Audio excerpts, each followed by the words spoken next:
أحب أهنئ الإخوة المسيحيين ببدء الصوم الكبير.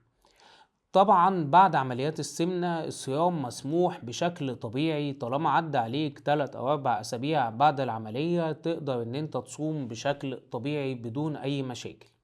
طبعا صيام المسيحيين بيعتبر أصعب صيام، لأن هو بيجمع ما بين ساعات الصيام الطويلة زائد المنع من الروح وما خرج منها، فممنوع اللحوم، ممنوع أسماك، ممنوع الألبان. طبعا أول نقطة وأهم نقطة إن ساعات الصيام الطويلة دي إحنا لازم لما نتعرض لها ناخد الكنترولوج أو ناخد برشام المعدة زي النكسيوم أو مشتقاتهم، علشان حمض المعدة ما يتعبش المعدة وما نخشش في التهابات معدة، خصوصا إن الصيام ممكن يمتد لقرابة شهرين.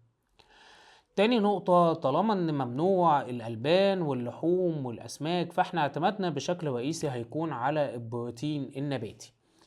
يعني أكلنا بشكل رئيسي هيكون بقوليات، يكون فاصوليا، لوبيا، خضار مطبوخ. ممكن ندخل بعض البطاطس المهروسة كنشويات معقدة مش هتصعب نزول الوزن ومش هتثبت الوزن بشكل كبير.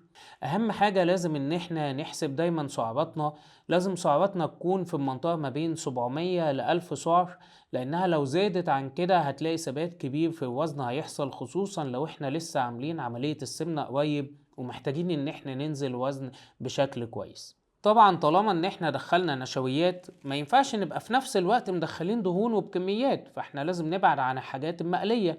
ما ينفعش اكلنا يبقى بطاطس محمرة وبتنجان مقلي وحاجات كلها زيت وكشري، نقلل ده للحد الادنى.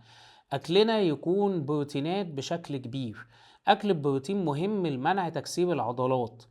هو اكبر تحدي بيكون في الصيام ده انك تحافظ على نسبة العضلات في جسمك، فده بيكون عن طريق تزويد قوي البروتين النباتي زي البقوليات، المشروم، فول الصويا والحاجات اللي بتحتوي على نسبة بروتين عالية، والعدس والفول.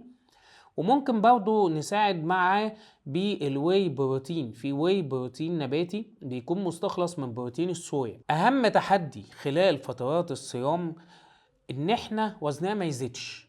يعني لو طلعنا من الشهر او الشهرين دول بس محافظين على وزننا ده انجاز كافي، لان مجرد ما انت ما بتبدأ تدخل نشويات وبقوليات نزول الوزن للأسف بيكون معادلة صعبة. فالمهم ان احنا نحافظ على وزننا خلال الفترة دي ونحافظ على الكتلة العضلية بتاعتنا.